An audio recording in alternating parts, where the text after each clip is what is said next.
சிவா திருச்சிற்றம்பலம். தென்னாடுடைய சிவனை போற்றி எந்நாட்டவர்க்கும் இறைவா போற்றி. நமச்சிவாய வாழ்க, நாதன் தாழ் வாழ்க, இவை பொழுதும் என் நெஞ்சில் நீங்காதான் தாழ் வாழ்க. ஈர்த்தி என்னை ஆட்கொண்ட எந்தை பெருமான் நம் பெருமான் சிவபெருமான் திருவடிகளை மனமொழி மெய்களாலே வணங்கி எம் பெருமக்கள் நாயன்மார்களுடைய திருவடி தாமரைகளை இதய கமலத்தில் வைத்து போற்றிக் கொண்டு எனது அருட்குருநாதர் திருமுறை கலாநிதி வே சுந்தரமூர்த்தி தேசிகரையாவுடைய திருவடிகளை நீல நினைந்து பெரும்பற்ற புலியூரானை பேசாத நாளெல்லாம் பிறவா நாளே என்ற அருட்சிந்தனையில் இன்றைய தினம் சிங்கைவாழ் திருஞான சம்பந்த பெருமான் சிவநெறி திருக்கூட்டத்தின் மெய்யடியார்களது திருவடிகளையும் வணங்கிக் கொண்டு பெரும்பற்ற புலியூரானை பேசாத நாளெல்லாம் பிறவா நாளே என்ற ஒரு சிறிய தொகுப்பிலே அருட்தொகுப்பில் நாம் அன்றைக்கி ஒரு சின்ன சிந்தனையாக உங்களோடு எனக்கு தெரிந்த பொருளை பகிரப் போகிறேன். அருள் தரும் தெய்வ சேக்கிழார் திருவடி போற்றி. தெய்வ சேக்கிழார் பெருமான் அவர்கள் அருளிய திருத்தொண்டர்களினுடைய மாக்கதை என்னும் பெரிய புராணம். அவர் இந்த பெரிய புராணத்துக்கெல்லாம் பெரியது பெரிய புராணம். மகாபாரதம் புராணம்தான், சிலப்பதிகாரம் புராணம்தான், ராமாயணம் புராணம்தான், 18 புராணங்களும் புராணம்தான். ஆனால் ஏன் இதுக்கு பெரிய புராணம்னு பேர் வந்தது அப்படின்னு சொல்லி நீங்கள் நிறைய இடத்துல கேள்விப்பட்டிருப்பீங்க. இருந்தாலும் செயற்கரிய செயலை செய்பவன் பெரியவர்கள் அப்படின்னு சொல்லி வள்ளுவ பெருந்தகை சொல்லுவார். அப்ப செய்ய முடியாத செயலை யார் செய்கிறார்களோ அவர்கள் தான் பெரியவர்கள். அப்படிப்பட்ட செய்ய முடியாத செயல்களை சிவபெருமானுக்கு செய்து பெரியவர்களாக நமக்கெல்லாம் வாழ்ந்து வழிகாட்டிய நாயன்மார்கள் அவர்களுடைய அருள் சரிதம் இது. அதனால இது பெரிய புராணம் அப்படின்னு சொல்லி நமக்கு அருளாளர்கள் அருளுகிறார்கள். இதுல இந்த சைவ சித்தாந்தத்தை படிப்பவர்கள் எல்லாம் நிறைய இதுல கருத்துக்களை எளிமையா எடுக்கலாம். எனக்கே சைவ சித்தாந்தம் தெரியாதுதான், ஆனா இப்ப கொஞ்சம் கொஞ்சம் கேட்க ஆரம்பிச்சு அதை பேச ஆரம்பிக்கும் போதே சில நேரங்கள்ல எங்க வீட்டுக்காரம்மா சொல்லுவாங்க, இருவினை ஒப்பு, ரொம்ப கோவப்படாத, எல்லாமே சரிசமமா எடுத்துக்க, எல்லாம் இறைவன் பொருளால் இறைவனுடைய அருளால தான் இதெல்லாம் நடக்குது. என்ன ஒன்னாலேயோ என்னாலேயோ யாராலேயும் இல்லை, நன்மையும் தீமையும் பிறர் தர வாராது, நாம் செய்தது தான் நமக்கு வரும். இந்த பிறப்பு எடுத்ததனுடைய காரணமே நாம் முன்னாடி செஞ்ச வினையின் காரணமாகத்தான் இந்த பிறப்பு எடுத்திருக்கிறோம். உயிர்கள் அனாதியாக இருக்கிறது. இந்த உயிர்கள் அனாதியாக இருக்கிறத பார்த்து பதியாக இருக்கின்ற ஆண்டவன் சிவபெருமான் நம்மளுடைய உயிர்கள் அனாதையாக தவித்துக் கொண்டிருக்கிறது.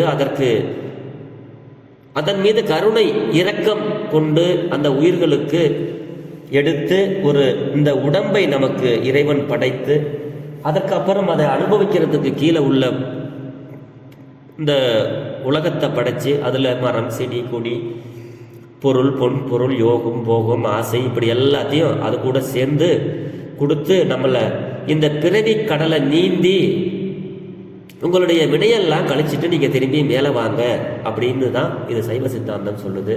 நான் சில நேரத்தில் இதெல்லாம் எங்கள் வீட்டில் சொல்லுவேன், அப்பா இப்படிலாம் சொல்கிறாங்கப்பா, இப்படிலாம் சைவ சித்தாந்தம் என்ன ஆகுன்னா, நீ சித்தாந்தம் பேசுகிற, வேதாந்தம் பேசுகிற, வேதம் சொன்ன வழிக்கே வழிபட நெஞ்சுண்டு எமக்கு அவ்வழி கிடக்க வெண்பாவங்களை செய்து பாழ் நரக குழிக்கே அழுந்தும் கயவர் தம்மோடு என்ன கூட்டு இனியேன்னு அபிராமப்பட்ட ஒரு இடத்துல சொல்லியிருப்பார். அந்த மாதிரி வேதம் சொன்ன வழிக்கு நமக்கு நடக்கிறதுக்கு நெஞ்ச கடவுள் கொடுத்துருக்குறான். அந்த கடவுளை நினைக்கிறதுக்கு அழகான நெஞ்சை கொடுத்துருக்குறான். அப்படி அதெல்லாம் நினைக்காம நம்ம ஏன் தேவையில்லாத செயல்கள் எல்லாம் செய்யணும்? நாம் யார், எதற்காக இந்த பிறவியை எடுத்து உள்ளோம்? இந்த பிறவியில நாம் என்ன செஞ்சா அடுத்த பிறவிய வராம இருக்கும்? இல்லை நான் எனக்கு அடுத்தடுத்த பிறவியை இதே மாதிரி தான் எனக்கு வேணும், நான் இதே மாதிரி தான் துன்பப்படுவேன் அப்படின்னா அந்த பிறவிக்கு நம்ம என்ன சொல்றது, அதுக்கு இன்னமும் அந்த மாயை போகலை, அறிவு வரலை அப்படின்னு தான் அர்த்தம். மாயை நம்ம விட்டு விலகிடுச்சுன்னா அறிவு தானா வரும். அப்படி இந்த பாடல்கள்ல இந்த பெரிய புராணத்துல ஃபர்ஸ்ட் ஆரம்பத்திலேயே சொல்றாருங்க, இறைவன் என்பவன் யார் அப்படிங்கிறதுக்கு கேள்வி. அந்த கேள்விக்கு பதில நமக்கு முதல் பாட்டிலேயே சொல்றாருங்க. எல்லாரும் கேள்விப்பட்ட பாட்டு தான் இது. இந்த உலகத்துல உள்ள எல்லா ஜீவராசிகளும் எல்லா உயிர்களும் தம் அறிவால் உணர்வதற்கும் ஓதுவதற்கும் அரியவனாக இருக்கிறான். அரியவனா மிக உயர்ந்தவனாக நம்மளால் அறியப்படாதவனாகிய அவனுடைய அருட்குணங்கள் எல்லாம் அவனுக்கு இருக்கிறது. அப்படிப்பட்டவன் இறைவன். உங்கள்கிட்ட யாராவது இறைவன் யார் அப்படின்னு கேட்டால் நீங்கள் சொல்லக்கூடிய பதில் என்ன தெரியுமா? இந்த பாடல் தான். உலகெல்லாம் உணர்ந்து ஓதற்கு அறியவன். அதான் பதில். உலகத்தை படைத்த இறைவன் இந்த உலகத்தில் உள்ள உயிர்கள் எல்லாம் அவனை தொழ வேண்டும், அவனுடைய குணங்களை தெரிந்து கொள்ள வேண்டும், அவனுடைய திருவடியை வணங்க வேண்டும். அதுதான் பதில். இப்போ நீ இந்த அளவுக்கு பேசுறன்னா பேசுறதுக்கு உனக்கு இறைவன் தான் காரணம். அதான் இறைவன் யார் அப்படின்னு ஈஸியாக கேட்பாங்க. அதுக்கு பதில் இதுதான். உலகெல்லாம் உணர்ந்து ஓதற்கு அறியவன். சுருக்கம். எல்லா உயிர்களாலும் தன்னுடைய அறிவால உணர்வதற்கும் அவனை வழிபடுவதற்கும் அரியவனாக இருக்கின்றான் பெருமான். அப்படிப்பட்ட பெருமான் நம்மளுடைய சிவபெருமான். அழகில் சோதியன் அம்பலத்துள் ஆடுவான். அவன் எங்கடா இருக்கிறான்? அடுத்த கேள்வி கேட்பான் முட்டாள்கள். அடுத்து அவன் எங்கடா இருக்கிறான்?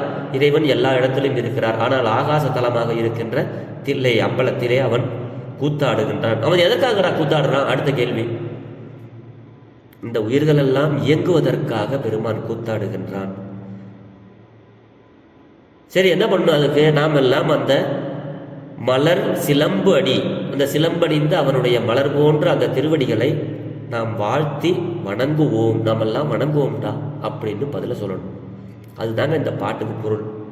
அதுதான் உலகு என்பதற்கு ஈண்டு உயிர்களை எல்லாம் குறித்தது. உலகம்னா என்ன? உயிர்கள் நிறைந்தது உலகம். அதுதான் பேரு. உணர்தல் அப்படின்னா என்ன? மனத்தின் தொழில். இந்த மனசுக்கு என்ன தொழில்? மனசால நம்ம என்ன பண்ண முடியும்? நினைக்கிறோம், உணர முடியும். ஓஹா, மாம்பழமா இனிக்கும், வேப்பங்காயா கசக்கும். அப்போ உணரணும். அதுதான் சொல்றாரு சுவாமி இந்த பாட்டுல. உலகெல்லாம் உணர்ந்து ஓதற்கு அறியவன். உணர்தல் என்ன? மனத்தின் தொழில் ஓதல். அடுத்தது ஓதல்னா என்ன? மொழியின் தொழில். ஓதுதல்னா நமக்கு தெரிஞ்ச தமிழ் தாய்மொழியில இந்த பாட்டை பாடணும். அதான் மனதினுடைய ஓதல், மொழியின் தொழில். இந்த இரண்டாலும் அறிதற்கு அறியவன். எனவே மாற்றம் மனம் கழிய நின்ற மறையோன். மாற்றம், இது திருவாசகத்துல சிவபுராணத்துல மாற்றம் மனம் கழிய நின்ற மறையோன் அப்படின்னு பொருளுங்க. அதாக விளங்குகிறது. நிலவை அணிந்து தனி உயிர் காக்கும் தகைமை சிவபெருமானுக்கு உண்டு. இந்த நிலவையை தலையில வச்சிருக்காருன்னு அடியார் பெருமக்கள் நிறைய பேர்த்திற்கு அதனுடைய வரலாறு தெரியும். தெரிஞ்சதையே திரும்பி சொல்ல வேண்டும் இல்லையா?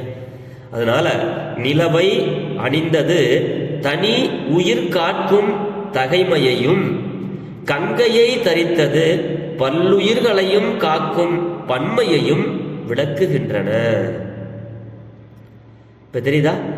சரி, அவன் அழகில் சோரியன், அளவிறந்த ஒளி உரு சிவபெருமான். மலர் சிலம்படின்னு சொல்றோம். மலர்ந்த சிலம்படி, மலர்கின்ற சிலம்படி, மலரும் சிலம்படி என அது விரியும். வினைத்தொகையால் அது சொல்லப்படுகிறது. அன்பால் நினைவார்தம் உள்ள கமலத்தில் கண்ணே அவர் நினைந்த வடிவோடு விரைந்து சேரும் இயல்பு தோன்ற இவ்வாறு கூறினார். சிவபெருமான் எப்படி இருப்பாரு? எல்லாம் சொல்றாங்க அடியார் வேடத்துல வருவார், உங்களுக்கு அடியாராவே காட்சி கொடுப்பார். சிவபெருமான் எப்படி இருப்பாரு? ரிஷப வாகனத்தில் வருவார், ரிஷப வாகனத்தில் காட்சி கொடுப்பார். சிவபெருமான் எப்படி இருப்பாரு? காலத்து மலையில காத்தா இருக்கிறாரு, காற்றாகவும் இருப்பார், சிவலிங்கமாகவும் இருப்பார். திருமேனி நம்ம எப்படியெல்லாம் நம்மளுடைய இதய கமலத்தில் நினைக்கின்றோமோ அப்படி நினைந்த வடிவோடு விரைந்து சேரும் இயல்பு தோன்றுவார். இவ்வாறு கூறினார். அரியவனாகவும் வேணியாகவும் சோதியனாகவும் உள்ள அந்த அம்பலத்து ஆடுவானுடைய மலர் சிலம்படியை வாழ்த்தி நாம் எல்லாம் வணங்குவோம் என கூட்டி உரைத்தது இந்த பாடல். சிவஞானத்தால் உணர்ந்தும் எடுத்து ஓதுதற்கு உரியவர் என உரை காண்பாரும் உளர். ஆறுமுக தம்பிரான் சுவாமிகள் பெரிய புராண உரை. உணர்ந்தார்க்கு உணர்வறியோன் என வரும் திருக்கோவையாரில் தொடருக்கு ஒரு கால் தன்னை உணர்ந்தவர்களுக்கு பின் உணர்தற்கும் கருவியாகிய சித்த விருத்தியும் ஒடுங்குதலால் மீண்டும் உணர்வறியோன் என முதற்கண் உரைத்து பின்னர் தவத்தானும் தியானத்தானும் எல்லா பொருட்களையும் உணர்ந்தவர்களுக்கும் உணர்வறியோன் எனினும் அமையும் என்று உரைத்த பேராசிரியர் திருக்கோவையாரில் உரை நினைப்பவர் மனம் கோயிலாய் கொண்டவன் என்பது நாவுக்கர சுவாமியுடைய வாக்கு. அதுதான் இங்கே விளங்கி நிற்கின்றது. பெருமானை பற்றி நம்மளுடைய சிலம்படியை வணங்கி நிற்கிறோம் அப்படின்னா நம்ம நினைச்ச மாத்திரத்தில் நம்மளுடைய இதயத்தில் கோயில் கொண்டான் பெருமான். அதுதான் இந்த பாடல். இந்த பாட்டுக்கு தெரிந்த அளவில் முதல்ல ஒரு எளிமையாக பாடலாம். சாமி முன்னாடி நீங்கள் எந்த பாட்டை பாடுறீங்களோ இல்லையோ, பெருமானே உன்னுடைய திருவடியை நம்மெல்லாம் வாழ்த்தி வணங்குறோம் சாமி அப்படின்னு போய் சொல்லி அழகாக பாடலாம். அதுதான் அந்த பாட்டு. திருச்சிற்றம்பலம். உலகெல்லாம் உணர்ந்து ஓதற்கு அறியவன் நிலவுலாவிய நீர்மலிவேணியன் அலகில் சோதியன் அம்பலத்தாடுவான் மலர் சிலம்படி வாழ்த்தி வணங்குவான். திருச்சிற்றம்பலம். சுருக்கமா இந்த பாட்டுக்கு என்ன பொருள் தெரியுமா? எல்லா உயிர்களாலும் தம் அறிவால் உணர்தற்கும் ஓதுதற்கும் அரியவனாகவும் அங்கனம் அரியவனாயினும் தன்னை அடைந்து உய்ய வேண்டும் என்னும் பெரும் கருணையினால் பிறைச்சந்திரன் உலாவுவதற்கு கங்கையை தாங்குதற்கும் இடனாய் உள்ள திருச்சடையை உடையவனாகவும் அளவிறந்த ஒளிவுரு உடையவனாகவும் தில்லை சிற்றம்பலத்தே திருக்கூத்து ஆடுகின்றவனாகவும் உள்ள கூத்தப் பெருமானின் அன்பர்கள் உள்ளத்தில் என்றும் மலர்ந்து நிற்கின்ற சிலம்பணிந்த திருவடிகளை வாழ்த்தி வணக்கம் செய்வோம். பெருமானை வாழ்த்துறதுக்கு இதை விட ஒரு சிறப்பான பாட்டு கிடையாது. அவருடைய திருவடி அன்பா நினைக்கிறவங்களுடைய உள்ளத்துல அப்படியே பதிஞ்சிருமா. அதுதான் சொல்றாரு. அன்பர்கள் உள்ளத்தில் என்றும் மலர்ந்து நிற்கின்ற அன்பர்கள், பெருமானுக்கு அன்பு செய்கின்றவருடைய உள்ளத்தில் என்றும் சிவபெருமானுடைய திருவடி மலர்ந்து நிற்கின்றன. சிலம்பன் அப்படிப்பட்ட சிலம்பணிந்த திருவடிகளை வாழ்த்தி நாம் வணக்கம் சொல்வோம் பெருமானுக்கு. அதுதான் இந்த பாடலினுடைய பொருள். அன்பர் பெருமக்களே, தேவார பாடலுக்கு பொருள் தெரியாமல் தான் நிறைய பேர் பாடாமல் இருக்கிறார்கள். பொருள் தெரியாமல் பாடாமல் இருக்கிறார்கள். பொருள் தெரிந்தால் கண்டிப்பாக பாடுவார்கள். ஆங்காங்கே அடியார் பெருமக்கள் தமக்கு தெரிந்த கருத்துக்களை, இது போன்ற நல்ல கருத்துக்களை தெளிவுபட படித்து தாம் உணர்ந்ததை மற்றவருக்கும் உணர்த்த வேண்டும். அனைவரும் தேவாரம் பாட வேண்டும். பொருள் உணர்ந்து, சொல்லிய பாட்டின் பொருள் உணர்ந்து சொல்லுவார் செல்வர் சிவபுரத்தில் உள்ளார் சிவனடி கீழ்னு சொல்ற மாதிரி நாம் எல்லாம் இந்த தேவாரத்தை பாட வேண்டும் என்று சொல்லி அடியார் பெருமக்களது திருவடிகளை வணங்கிக் கொண்டு பெரும்பற்ற புலியூரானை பேசாத நாளெல்லாம் பிறவா நாளே என்ற அருள் சிந்தனையை நிறைவு செய்கிறேன். ஜெர்மனியில் இருந்து சிவபாலா. குறைவில்லாத உயிர்கள் வாழ்க, மேன்மைகள் செய்வ நீதி விளங்குக, உலகமெல்லாம் இன்பமே என்னாலும் துன்பமில்லை. அளவாய் சிவனடியே சிந்திக்கப் பெற்றேன் நானே. ஆழ்க தீயதெல்லாம் அரண்நாமமே சூழ்க, வையகமும் துயர் தீர்கவே வாழ்க சீர் அடியாரெல்லாம். சிவா. திருச்சிற்றம்பலம்.